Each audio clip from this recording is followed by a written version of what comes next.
10वीं शताब्दी में आचार्य अभिनवगुप्त के शिष्य वे हैं। वे बोधिसत्वावधान कल्पलता जैसा महाग्रंथ लिखते हैं। पूरी बौद्ध दर्शन की धर्म की परंपरा को वे समझाते हैं। वे बुद्ध को एक अवतार मान करके अपने महाकाव्य में बुद्ध का चरित्र अंकित करते हैं, दशावतार चरित्रों में। ये जो नाना भारत, उनका आसपास एक दूसरे के आना, एक दूसरे के समीप आना और एक दूसरे का अंगीकार या स्वीकार, इसकी परंपरा थी। शुक्र नीति 9वीं शताब्दी में लिखी गई।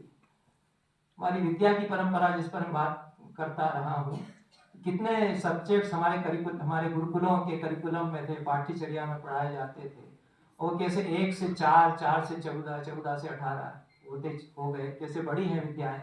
तो 9वीं शताब्दी में 32 विद्याएं पढ़ाई जाए गुरुकुलों में, ये शुक्राचार्य कह रहे हैं। उसमें से एक वो यवन विद्या भी बता रहे हैं। यवन दर्शन पढ़ाया जाना चाहिए, जो कह रहे हैं। यवन दर्शन क्या है, जिसमें एक ही निर्गुण ईश्वर को माना जाता है और किसी को नहीं माना जाता है। ये तो इस्लामिक फिलॉसफी है। तुर्क और मुसलमान नहीं आए हैं, ये 8वीं 9वीं शताब्दी की किताब है, शुक्राचार्य की लिखी हुई मानी जाती है।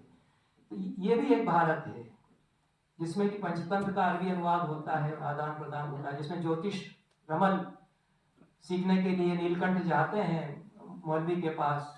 ये 16वीं शताब्दी में होता है, जिसमें कि यूक्लिड का अनुवाद संस्कृत में होता है। बहुत सारे काम जिन भारतों में होते हैं, तो वे भारत कहाँ हैं और उन भारतों की जो परंपरा है वो कैसे फिर से सार्थक बन सकेगी हमारे बीच में। ये बहुत सारे सवाल हैं, बहुत सारे सवाल और भी थे।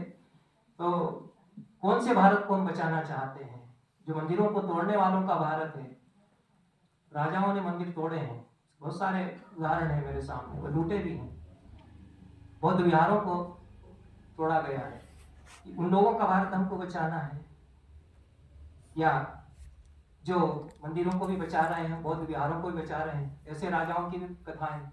राजतरंगिणी ऐतिहासिक महाकाव्य, बहुत बड़ी हिस्ट्री है महाभारत की तरह, और उसमें बहुत सच्ची खरी दास्तान है कश्मीर के राजाओं की। तो जिन राजाओं ने मंदिरों को लूटा या बौद्ध विहारों को ध्वस्त किया, उनकी भी सच्ची कहानियां उसमें है।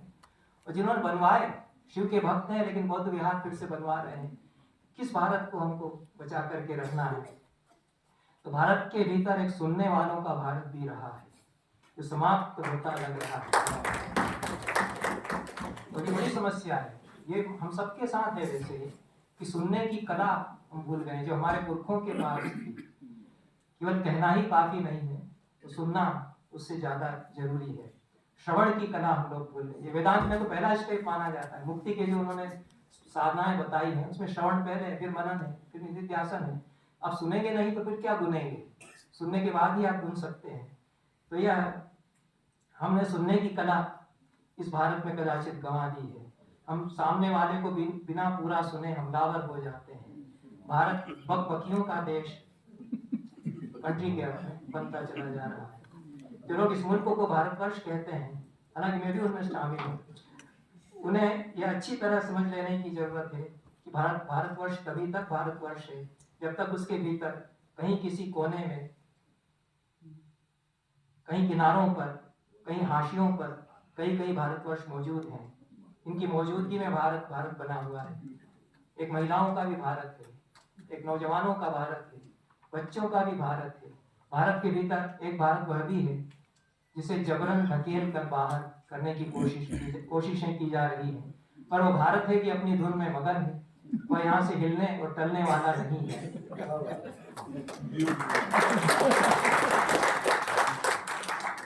कुछ ही दिन पहले मैंने एक फिल्म देखी। वो फिल्में तो आजकल जैसी बन रही है, उसको आप हिंदी की फिल्म कहेंगे कि अंग्रेजी की कहेंगे कि उर्दू की कहेंगे, क्या भाषा है। लेकिन फिल्म बहुत अच्छी है, द ग्रेट शमशुद्दीन फैमिली। यह उस भारत की कथा है जिसे यहाँ से भगाया जा रहा है। जैसे अपनी जड़ें जमीन में गहरे जमा चुके पेड़ को हिलगाया जाता है और उखाड़ कर फेंकने का प्रयास किया जाता है, उस तरह से भारत की धरती पर पनप कर महावृक्ष बन गए एक भारत को उखाड़ने का प्रयत्न किया जा रहा है। इसके पहले इस्मत चुगताई की कहानी पर बनी एक फिल्म गर्म हवा हमने देखी थी। इस फिल्म में उस भारत की दास्तान है जो विभाजन के बाद अलग होते होते यहाँ हिलगा रह गया है।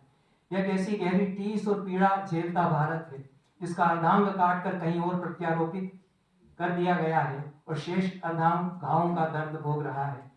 यह जो त्रासदी है इसको भोगता हुआ भी एक भारत है। तो इस उम्मीद के साथ मैं इस असमाप्त चर्चा को यहाँ अधूरी छोड़ता हूँ